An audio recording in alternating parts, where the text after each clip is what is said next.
All that we are is the result of what we have thought. The mind is everything. What we think will become. Welcome to Sacred Whispers with Linda Roberts and Hailey Hinson on Real Revolution Radio. Join us on the show that covers topics on awakening and ascension, energy healing, animal communication, health, intuitive signs, essential oils, and more. Listen as we help to bring forth the inner wisdom that is within each of us.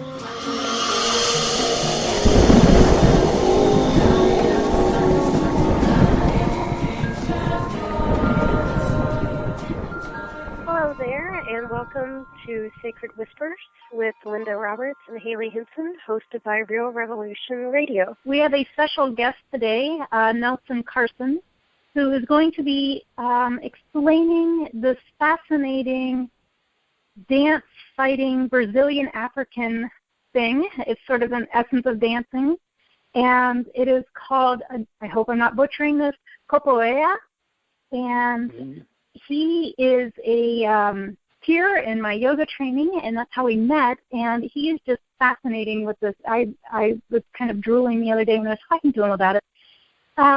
So would you like to introduce yourself, Nelson, and tell us a little bit about yourself? Sure, yes. Thank you, Hailey. Thanks for having me on the show. And, yes, I go by Nelson as my daytime name. My capoeira name is Paciência. Paciência in English meaning patience.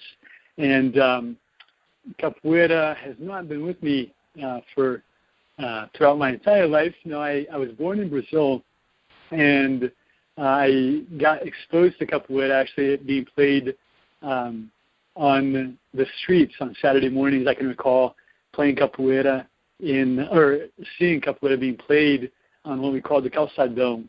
And literally it means the big sidewalk. It's a strip of downtown parts of Brazilian cities where it'll be very commercial on either side. And Saturday mornings I would see this roda happening, the capoeira roda. It's the essence of capoeira. It's where the game is actually played. And so I got exposed to it by seeing it being played. And being part Ohio native, I went to school at Ohio State. And it must have been my junior year that I remember walking by a park, and I remember seeing capoeira, and it might have been nostalgia, what in Portuguese we call saudade, and I was drawn to it. I picked up a pamphlet and I said, I'm signing up for it the next term, and that was 2004, and I've been playing it since, and shared it as well. And you, if I understood correctly, you have also taught internationally with this, and you've actually been a teacher since 2010. That's right. Yeah, I've been teaching for several years now. I had a chance to teach English in France. I've taught English as in one of my lifetimes, of this current life, I guess, so to speak. And I taught English. I taught English in France. And there I volunteered teaching capoeira to little kids in a after-school program. These were elementary school kids, and then immediately after I taught English in the Peace Corps for 3 years, and I had the chance to lead capoeira in a after-school program club with high school students as one of my major secondary projects. And that's where I really had the chance to share additional things, life skills, that we learn in capoeira, and then I came back to Ohio, where I currently call home, Columbus, Ohio, and been leading the group here for the past few years. Also had the chance to teach capoeira at the college level, College of Worcester, and have been learning. It's a continual learning process, and have really been enjoying the teaching and being a student. Can you describe a little bit to the listeners what this dance art form, martial art, best looks like, or what some of the moves are? How would you describe it, please? Yeah, capoeira is, as we call it in Portuguese, we call it a jogo de capoeira. It's a game, and it comes from and began to originate and take shape in Brazil, in the northeastern part of Brazil called Bahia. And this was about 500 years ago when Portuguese ended up founding and colonizing Brazil, and ended up bringing Africans over as slaves. And the essence of the game itself revolves around the circle, as many African forms and dances and arts do. And there's percussion instruments, 8 percussion instruments, in fact, that all hold their unique place in the game. And they are an integral part of it, along with the chanting and the clapping and the game itself. The 2 people, 2 capoeiristas, the 2 capoeira players who play inside the middle of the game, holding this dialogue, this harmony of movement, disguising a fight in the game, disguising a fight in the dance. Okay. So it's a fighting dance? Yeah, it's a fighting dance. It arose out of in Bahia. The origins of the game itself of capoeira is a little bit shady. It's hard to trace back. It comes from this oral history where little is documented. From what I understand, in the late 1800s, when capoeira was criminalized, it became illegal. There were efforts to burn and do away with different markers, history of sort that talked about the ugly history of slavery and that the slaves and Africans had gone through in Brazil up to that point. And the capoeira arose out of a defense mechanism. The slaves and other indigenous populations of the northeastern part of Brazil, they would escape and form what we call quilombos. And quilombos being a sort of village of resistance against colonialism. And a very famous one, in fact, called Quilombo dos Palmares, where there was a very famous warrior, Zumbi dos Palmares, who was very famous for his capoeira skills. And so there's this defense side of capoeira, martial aspect of capoeira, and at the same time, capoeira was also a celebration of culture. And the slaves that came over, they came from all these different countries, from Mozambique, from Guinea-Bissau, Angola, very famous, and Cape Verde as well. And they had different languages, different cultures, but they had this common language that they were able to speak of music and of dance and fight. And the art of capoeira, of course, the slave masters, they wouldn't allow any fighting of sorts to happen between the African slaves, but in disguising the fight in a dance, they knew no better. They were not able to pick out and see the martial aspect of capoeira.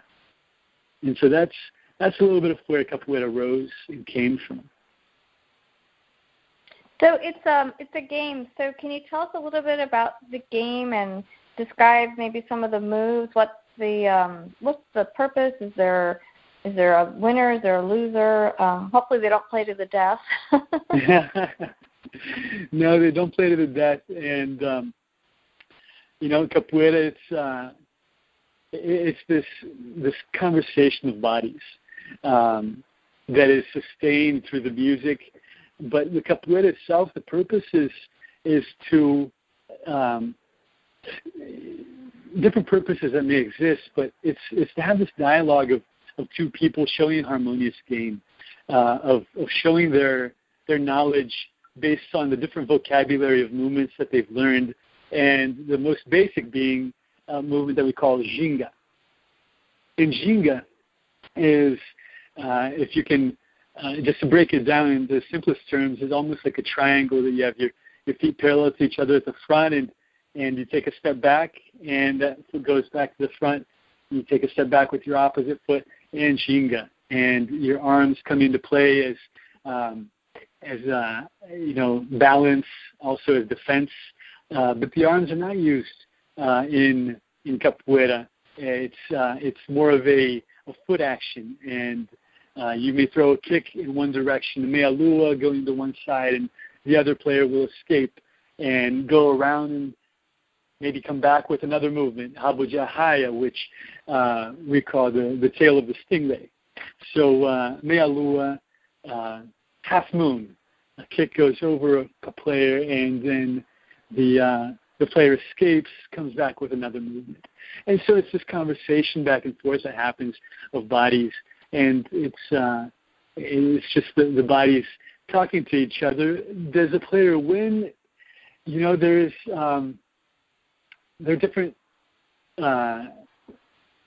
types of capoeira that may be played in which one may be used a little bit more for sport, in which they tally points, and there may actually be a true winner of sorts, and that's a little bit more modern capoeira, type of capoeira.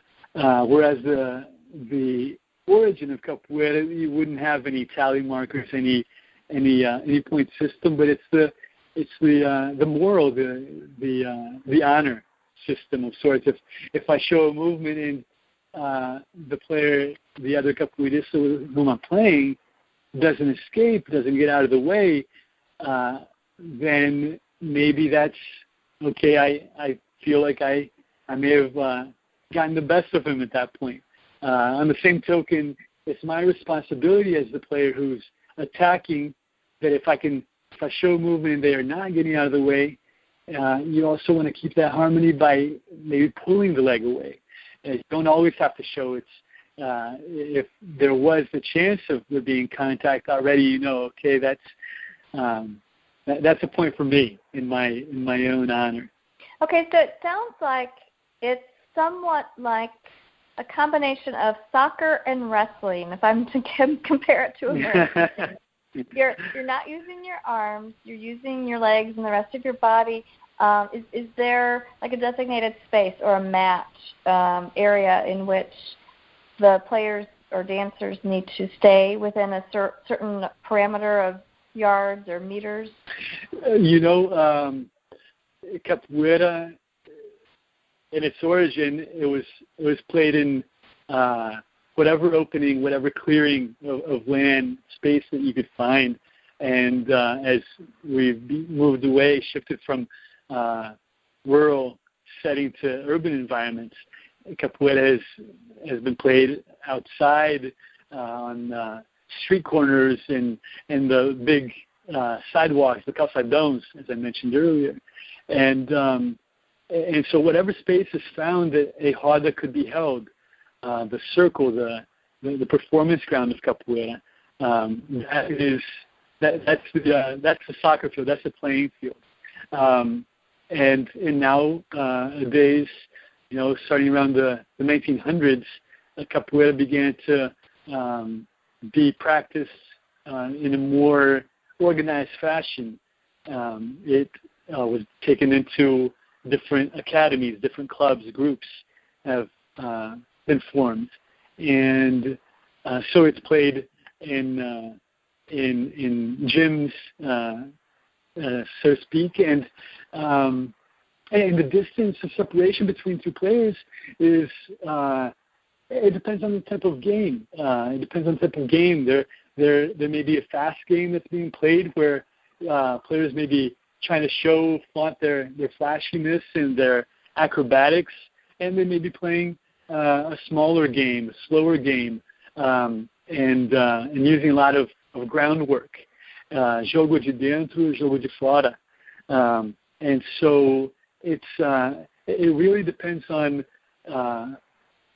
the flow of the game. Oftentimes is dictated by the music and by what the most experienced person of the roda, of the circle of capoeira, what they are dictating with the rhythm.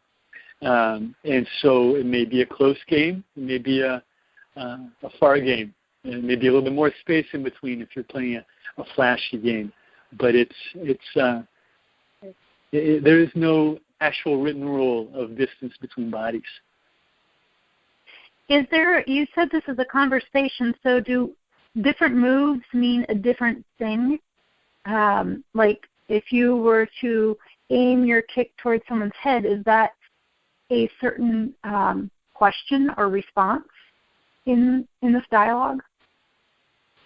Yeah, you say a kick to the head, and I automatically think of, we're not necessarily speaking of capoeira here.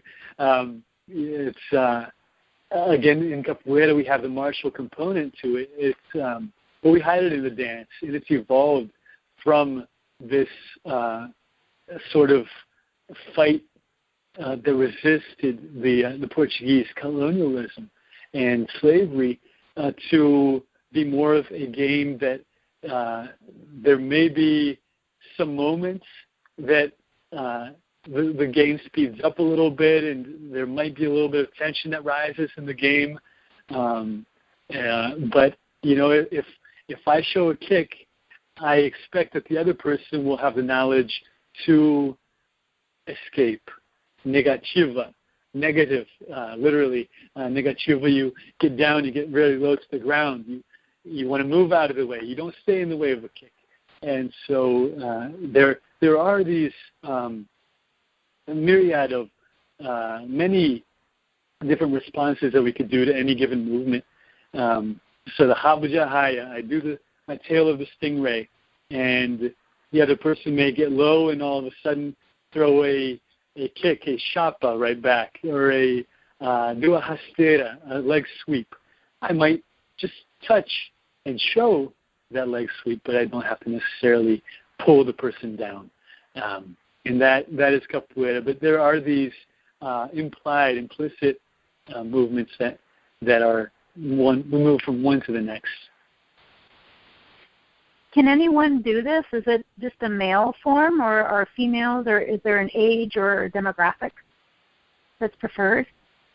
The origins of capoeira, who do we think as being the warriors? Well, we hear of the Amazonian women being warriors, but generally men. Men are the angry warring side, at least historically, and we're changing that nowadays. But it used to be more of a male-dominated practice. It was men who were playing the game of capoeira, who were developing this martial defense system, and that has changed through the years, especially coming around the 20th century, and globalization of capoeira. Gender equality also came about in capoeira, and it evolved from being a male-dominated practice to seeing people of all sorts, all walks of life, tall, short, big, small, all different countries, and both men and women. I think of the example of Mestre Caboclinho, my master of capoeira, Mestre Caboclinho's wife, Mestre Rapidinha. When she was pregnant, I don't know if what child, maybe first or second now, but years back, and she kept on playing the game of capoeira through her pregnancy. And I believe it was well into her second trimester, maybe even third, that she was playing the game. And it just goes to show that anybody can really play it. Master's children have gone through the game as well, have been developing their game, and they're maybe children now, teens, and they have been brought up, from a young age, little itty bitty ones to now. So it's and you see masters, you see older masters of a ripe old age who still have the game in them, playing in their 70s and 80s. Master Caboclinho, he just turned 52 the other day, and happy birthday to Master. But he still has the game in it. He was doing acrobatics and flips and and at 52 years of age. So that to me is admirable. If only I can do a little bit of what he still does today. Yeah. Is there a holistic or spiritual or a healing side to this modality or this style of dance? Is there also a component? When we were talking the other day about this, I was sort of thinking there was kind of a connection like the Ayurvedic is to yoga. Is there another side to this? Yeah, it's capoeira is what you make of it.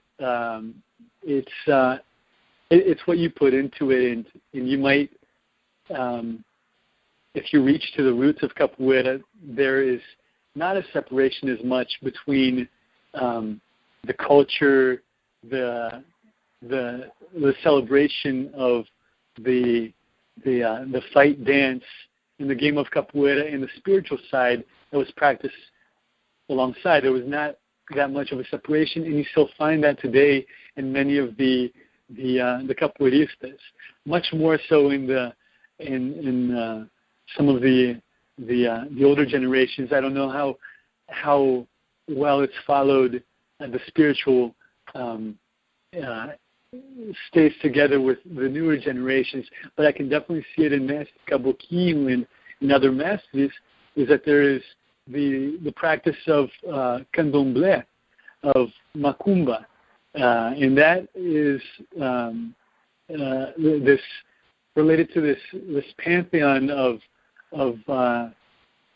gods and goddesses that you may have your own that speaks to you, not so different from Santeria,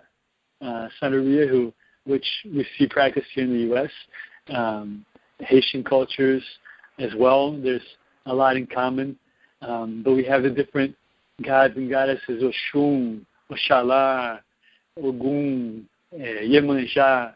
If I'm not mistaken, there are dozens, if not hundreds, of these gods, and some of them that are more famous, but there is that connection, that energy that's brought in from in the middle of the game. It's not separated from it. But that's not for everybody. Again, it's each one brings to the game what speaks to them. So can some of the players incorporate the guides, these deities, these gods or goddesses that you're referring to? Can they incorporate them into their dance?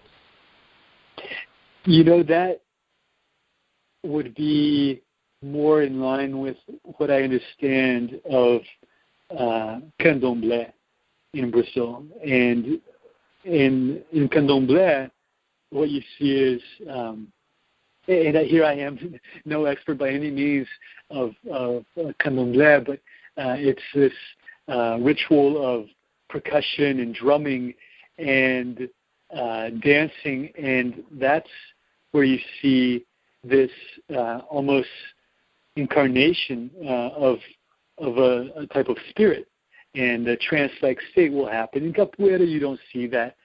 You may harness the energy that comes from the spiritual side of capoeira. With you may use beads, incense around your gym or training space, as some masters may do. But it is not the same as candomblé. It's not that you incarnate, I guess, the gods or goddesses in the game of capoeira.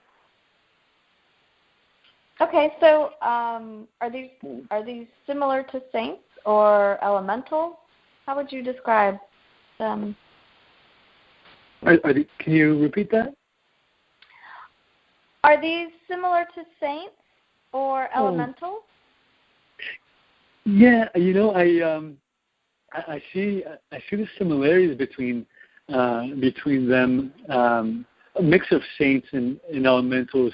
Iemanjá, for example, is the goddess of the sea, and then there is Ogum, I believe, which is the almighty and powerful. If we were to relate it maybe to Greek mythology, maybe the Zeus god, and Oshun, if I'm not mistaken, related to gold. So there are these different gods and goddesses that have a source of elemental aspect behind them, but almost related sometimes to the saints. You can see it also as a hybridization between, Christianity, which was imposed into the Africans as they came to the New World, and they incorporated their own traditional belief system as well. And if only I could remember the name of the group that it came from, but from West Africa, that celebrates these gods and goddesses, and a lot of their belief system was incorporated into the candomblé that is celebrated in Brazil and follows alongside as a spiritual cousin of capoeira. Okay, good. Very interesting. What? I was going to ask if this is a heritage that's passed down through families or students, similar to Kung Fu and Tai Chi are, or by school, or is it just something that you can and you're allowed to be a part of? Yes, it is, Hailey, and just the other day, as I was sharing a little conversation with Master Kabuki, I was able to hear this energy, this appreciation for what his father had shared with him, which was the game of capoeira, and just very happy and content and satisfied with what his father had passed on to him. And yes, it is traditionally passed on through family or from master to student. And the master may have been, back in the day, may have been a neighborhood uncle of sorts, maybe not a blood related uncle, but a neighborhood uncle, and the uncle would maybe sort of take over as your godfather in the practice of capoeira and teach you a trick or two, or maybe three, and then from there you'd carry on, and maybe you'd learn something else from somebody else who had something to teach you. And if you found a master, an experienced capoeirista, you'd stay with them. And that continues today, much more so from master to student than through family lineage. And at the same time, lineage is a key component in capoeira. People oftentimes share the importance, the value from where they came from, and it's an important part of tracing where you learned, who you got your teachings from. Wow, this sounds so empowering. I kind of want to get into it now. We'll try it sometime. We'll try it out. I'll show you the Jinga. Yeah, and I'll show you some Kung Fu. Yes. Yeah. But no mix between the two. No. There's even a song in capoeira that we say, ai, ai, ai, de, capoeira bonita não é karate. So, ai, ai, ai, de, beautiful capoeira is not karate. So we don't mix the two. There's no jabbing. We're trying to knock out. So. Great. Okay, well, I think we're ready for our break. So when we return, Nelson is going to explain the amazing music and the singing behind this fascinating tradition that he's talked about with this beautiful acrobatic martial art dance. So thank you for joining us for the first half of our show. And you've been listening to Sacred Whispers on RealRevolutionRadio.com. And real quickly, a few of our upcoming events. Linda is going to host drum circles in Chicagoland area, May 21st and May 28th. Check out her website for the details on that. And she's also going to teach Reiki Level 1 on June 11th at Orinoco Fitness in Libertyville, Illinois. And then please join us for the Summer Solstice Festival at the Serpent Mound in Peoples, Ohio. We're going to be together and maybe even doing a live show out there. So please join us. And thanks for listening. We'll be right back. Take a journey with author Garth Nielsen in his book, Odyssey of a Spiritual Nomad, as he describes his lifelong personal journey through Native American spirituality. Listen through the words as he tells of his participation in ceremonies, his conversations with elders across the continent, and his lifelong quest to walk with humbleness on both the Red Road and the Jesus Road. In the book, Odyssey of a Spiritual Nomad, Garth describes his participation in the first Native American caravan journey to Chiapas, Mexico, to support the Zapatista freedom fighters in 1994 as he comes nearly face-to-face with death. Garth Nielsen, now an elder, presents this book as his giveaway to the young ones and to the seventh generation yet to come. Get this 5-star rated book today at most major online book retail stores, such as Amazon.com and more. Get a copy and take the same journey with Garth Nielsen in his book, Odyssey of a Spiritual Nomad, today. Hello and welcome back to Sacred Whispers with Linda Roberts and Hailey Hinson. And today we have our special guest, Nelson, a.k.a. Patience, in his Capoeira name. And I totally called you an oil and not the game that is being played that you've been talking about. Nelson has been sharing about this most fascinating circular dance fight that is from Brazil via Africa, I believe, if I've been listening correctly. And he's going to start getting into a little bit more about the music and the tradition of the music. He has covered a little bit about the history and what Copa. Will you please say the name correctly for me, Nelson? Capoeira. Thank you. I kept wanting to call you an oil. Yeah. And the R in Portuguese, not to get into too much detail, but depending on the placement in the word, it almost sounds like that D. So capoeira. And okay. Yeah. Capoeira. I kept wanting to call you Copoiba, which is one of my favorite oils, which is a South American tree.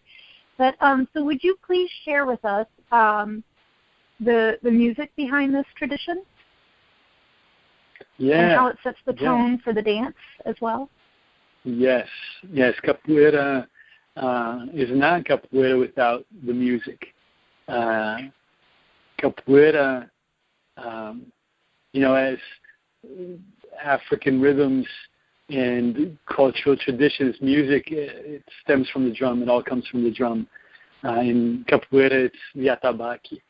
And the atabaque is definitely the most traditional instrument in Capoeira, but it's only one of 8 instruments that are played. The most iconic of the instruments is the berimbau.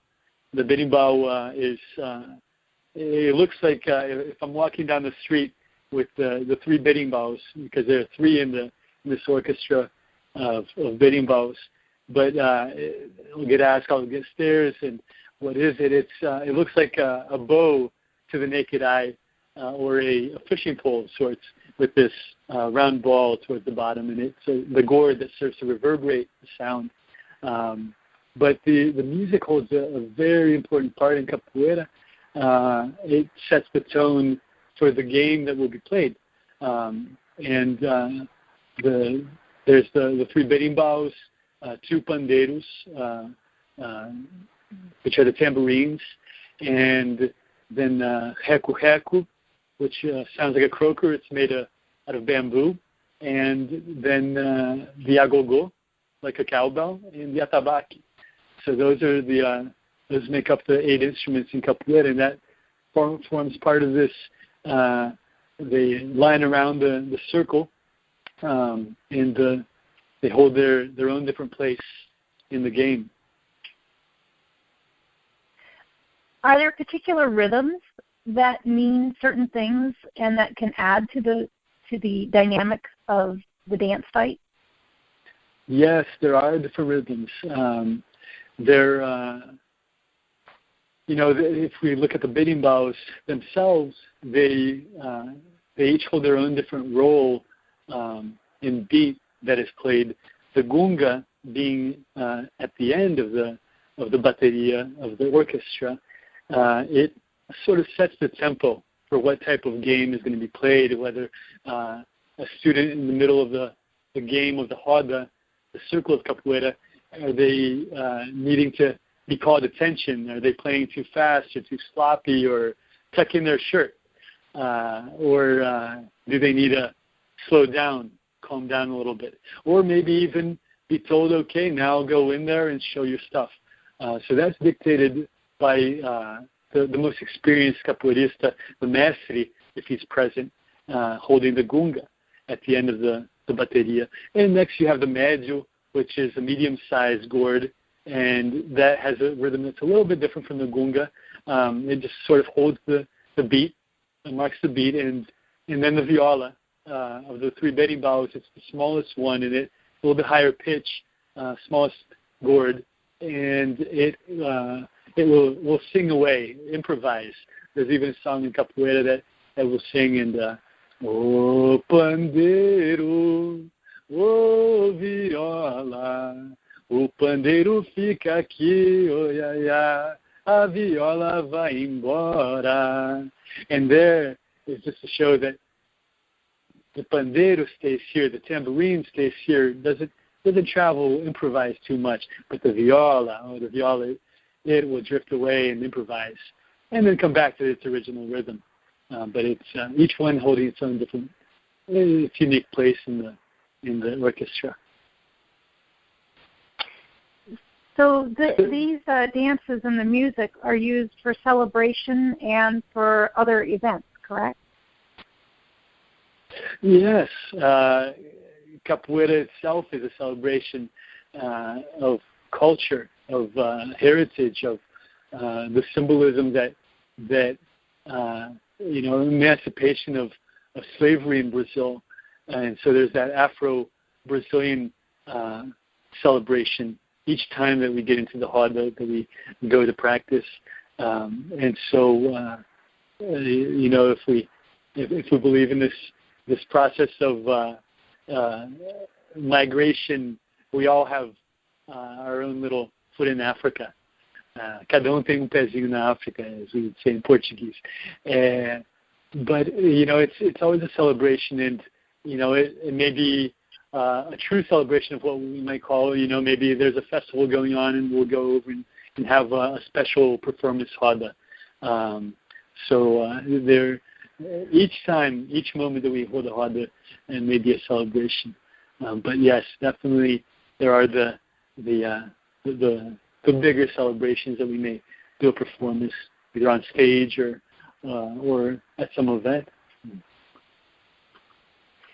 Oh, do you have any particular songs that you would like to demo and show us the different rhythms with some of your instruments, to show us, or for our listeners as well, I guess not show, so we can hear the differences in how this would set the tone for, as you were describing, to go faster or to calm down, or something needs to change?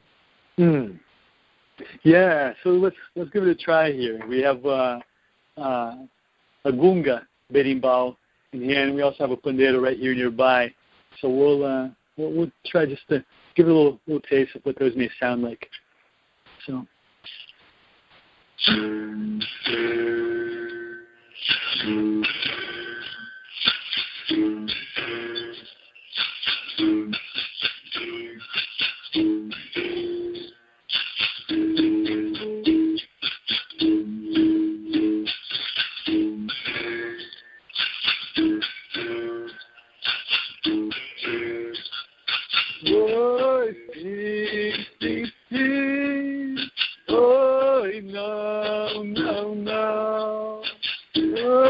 sim, sim, sim. Oi, não, não, não. Mas hoje tem, amanhã não. Mas hoje tem, amanhã não. Oi, sim, sim, sim. Oi, não, não, não.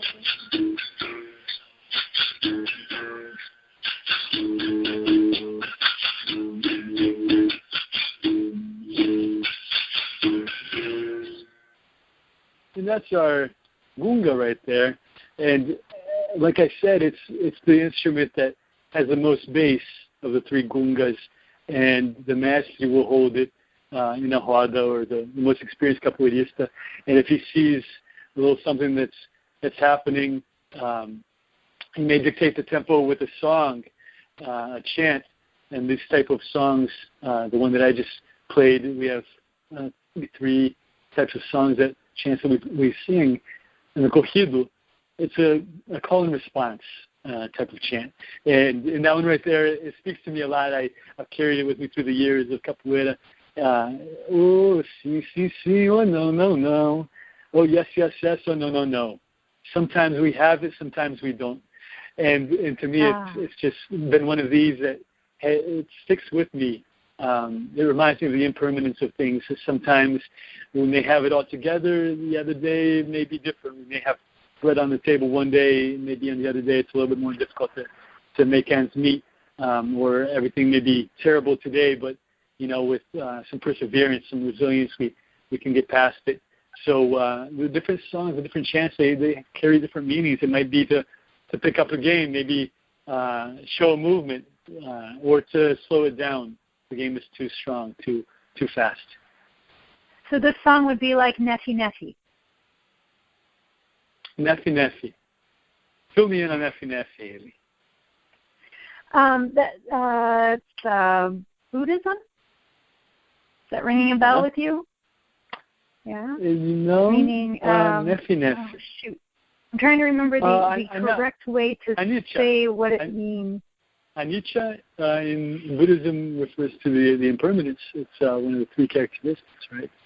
And so I definitely related to the impermanence that the Buddha spoke of. So yeah, no. Yeah, the nor that, not this, or not this, nor that. Okay. Yeah. Well, sure. Yeah. Might be. So it sounds as though some of these rhythms and some of these songs are carried down, so it continues to bring forth the heritage of the culture to present day people as well. And it sounds like it's somewhat similar to some of the African drumming things that I'm getting exposed to and that I'm learning, some historical songs or stories or parables that are being transferred through the music and through the song. Is that correct? Yes. And the songs are passed down.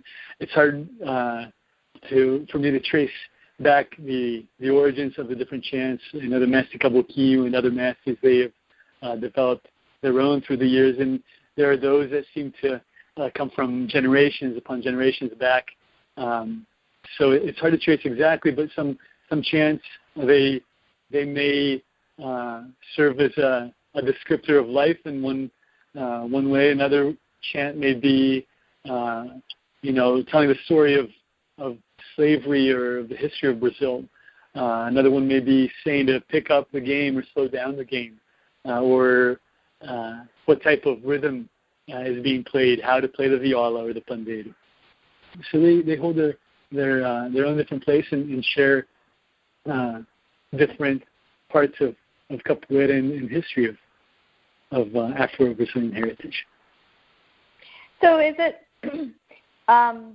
similar to Tai Chi and or belly dancing, where the rhythm of the music can actually be the beginnings of what the dancers are responding to. So the dancers are responding to the rhythm of the music. Is that how it works?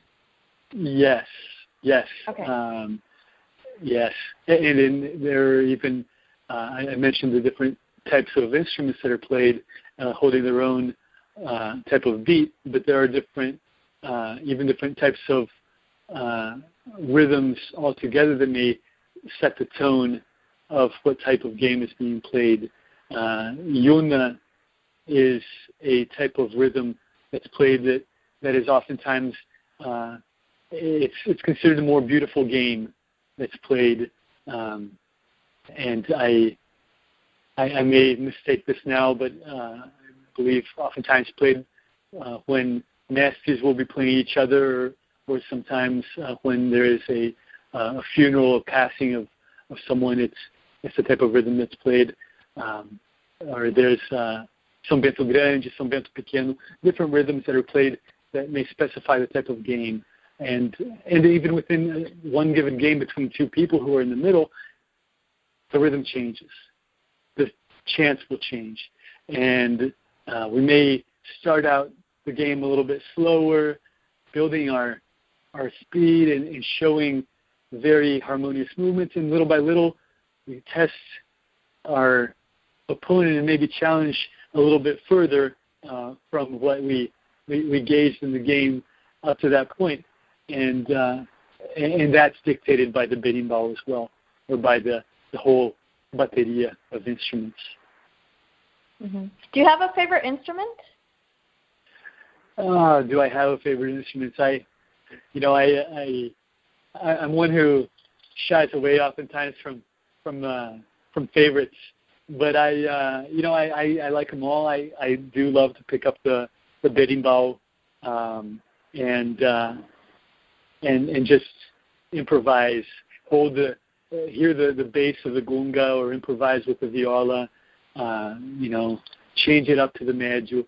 But also I like the pandeiro, the tambourine. Tambourine is this instrument that, it's hard to tell exactly what are its origins, but it's a full part of capoeira and also samba, Brazilian samba, which is more of a dance than having any martial component to it. It's the tambourine plays a very important role in the samba. Okay, good. So, how does this dance, as dance or game, as we've been calling it, how does it help people? Why should people learn more about it? Why should they try it? Can you explain some of the benefits? Capoeira, it has benefits on so many levels. If we think about the exercise and the flexibility, the stamina that it builds on the physical level, and then moving into the social side of it, the community aspect of there's an African proverb that says, if you go far, if you want to go far, or if you want to go fast, if you want to go fast, go alone. If you want to go far, go together. That's it. If you want to go fast, go alone. If you want to go far, go together. And that's capoeira. It's that community aspect of it strengthens the group. And different life skills from the time that I shared capoeira with high school students. We for each letter in capoeira, we had some life skill that we may have learned, whether it was equality. Everybody has a say and a chance to play capoeira, to friendship that is formed, creativity, patience, organization, and so all the energy that comes out of it. So all these different life skills that come from capoeira, that come from being an organized activity. ritualized activity, and that is capoeira. So would you consider it to be somewhat of a moving meditation, somewhat with yourself, but also with the people in the game? Are there only 2 players in the game typically at a time? At any given time, there are only 2 players, not only, but that is what there are in capoeira. There are 2 players, and yes, a moving meditation. In Sufism, we have the whirling dervishes that, as they move around and spiral around, they sync up to the spiritual, the divine. And in capoeira, there you are, spiraling around as well. If you have no control of the body, you will topple over in your own movement. But it takes concentration. It takes awareness to be in the game and be aware of your own body, and to be aware of your fellow capoeirista who you're playing the game with, to play a beautiful game. Definitely a meditative component to it. So how does this feel to you personally when you're doing this for yourself? How does it feel to me? Capoeira,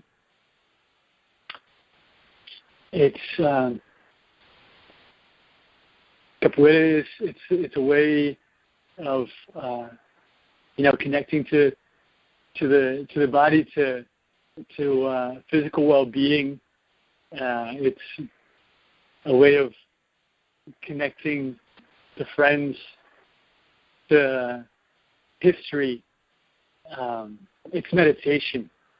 Sometimes just to pick up the berimbau, the gunga, and to almost that sense of focus, concentration that comes from repeating the percussive rhythms of the gunga or of any instrument.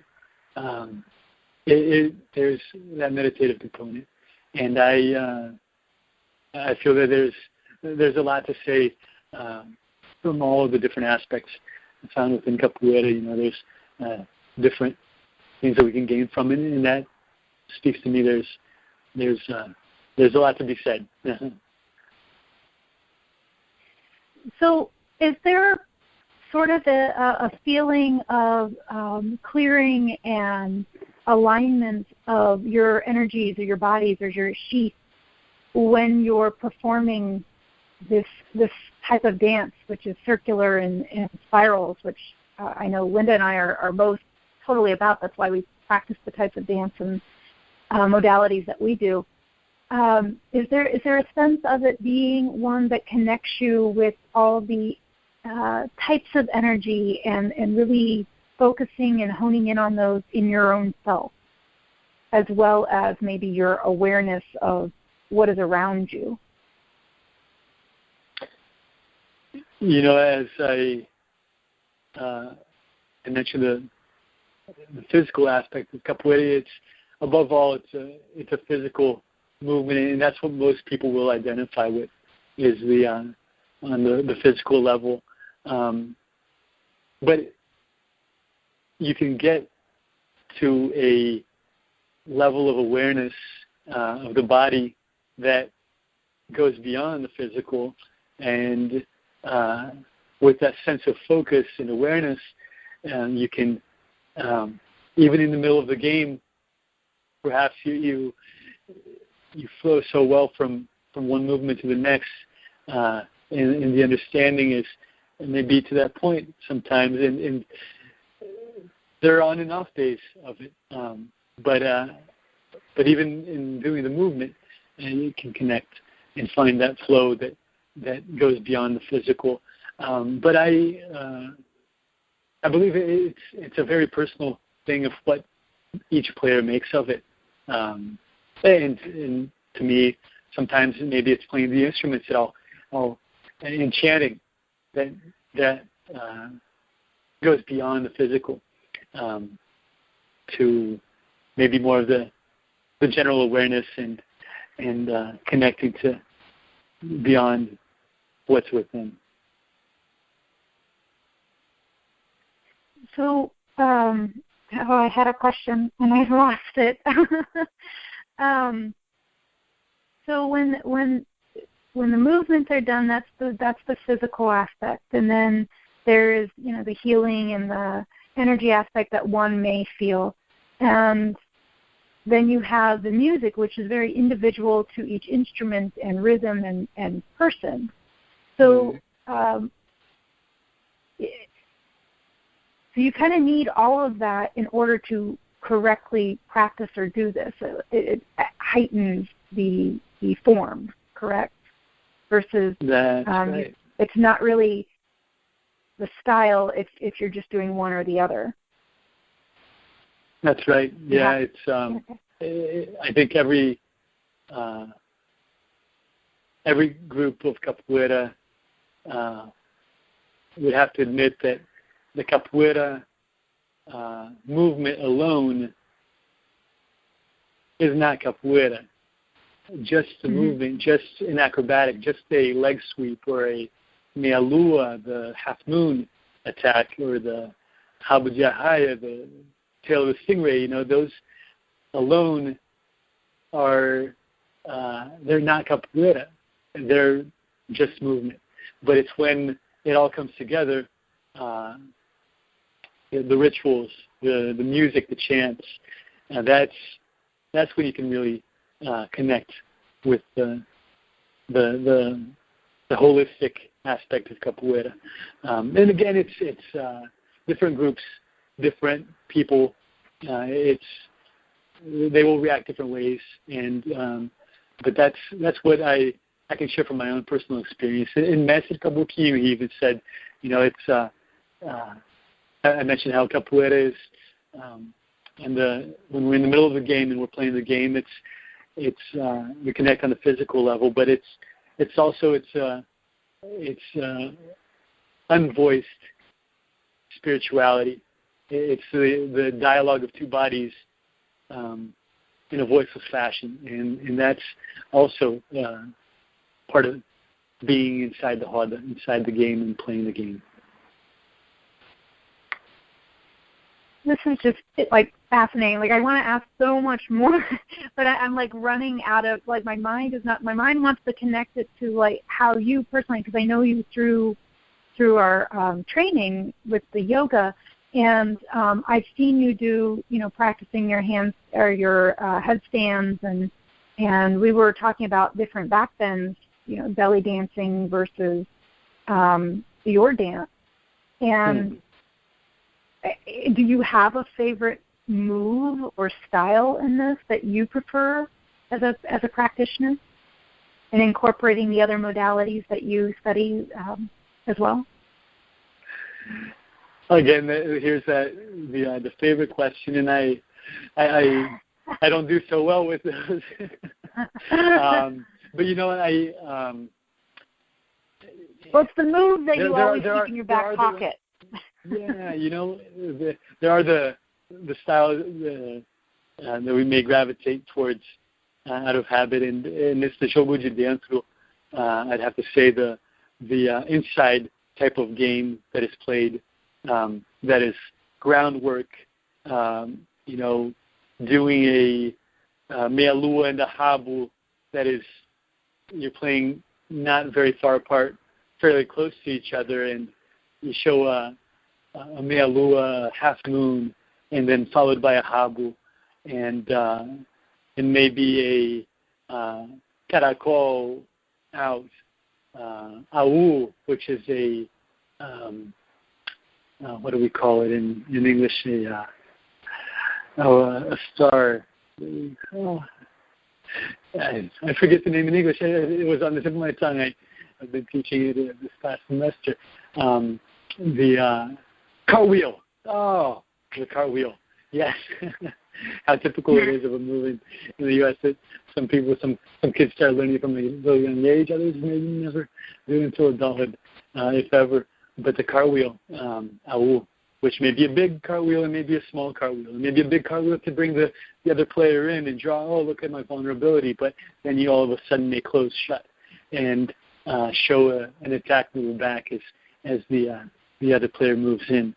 So, those are some of the moves that come to mind that stand out. Well, we have a few more minutes, and I wanted to ask you, is there anything that you would give as advice to anybody that is interested in this and wanting to find places around them to either come and watch or to participate and or learn and find a master or teacher? I think it's one thing is to find and to be aware of the intention that we bring, what we're seeking, what do we want out of the game. And there's a lot out there. There's all types of groups and masters. I have to say that I couldn't see it any other way than. And I'm a little bit biased because that's how I started, but starting with Master Kabuki and his teachings in our Tabcat group, the Tribo Afro-Baiana de Capoeira Angola Tradicional. That's a long word, I just come to realize. It's a long acronym in Portuguese. But Tabcat, it connected with me. It made sense to me. It has made sense to me, and it does make sense to me. But to figure out our intention with what we want, what we seek, and to look around and experiment, but patience. that's my capoeira name, and patience. Bring your patience and take your baby steps in the game. Realize it doesn't go from one day to the next to pick up the different vocabulary, different moves, chants, instruments, components of capoeira, but there's something in there to be found for each of us. Oh, well, thank you so much. I really do think our graduation ceremony, we should do something incorporating our dance and get Sam in there, who also does a different form of dance. We should so do something. Well, I really do thank you, Nelson, for showing us this amazing world of capoeira.